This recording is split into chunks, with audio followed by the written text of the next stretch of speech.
message does it send to Vladimir Putin when one of the leading contenders, potential contenders for the Republican presidential nomination, says that this is not a vital interest for the United States, this war in Ukraine, and that it's merely a territorial dispute?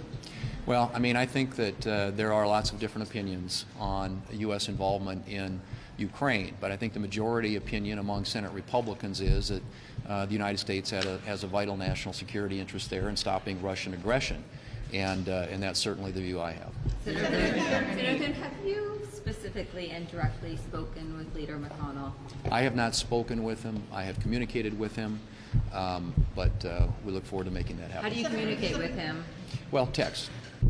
Can you tell me, are you concerned about regional banks losing deposits to big banks in this crisis? And should there be unlimited guarantees of bank deposits to prevent these deposits from leaving the smaller banks from bigger pools? Well, I think you heard Steve Daines speak to this, but there would be a lot of concern among people in most parts of the country, and certainly in rural parts of the country, that have banks that operate well, that are well managed, well capitalized, although capital wasn't really the issue with SVB, it was a liquidity issue.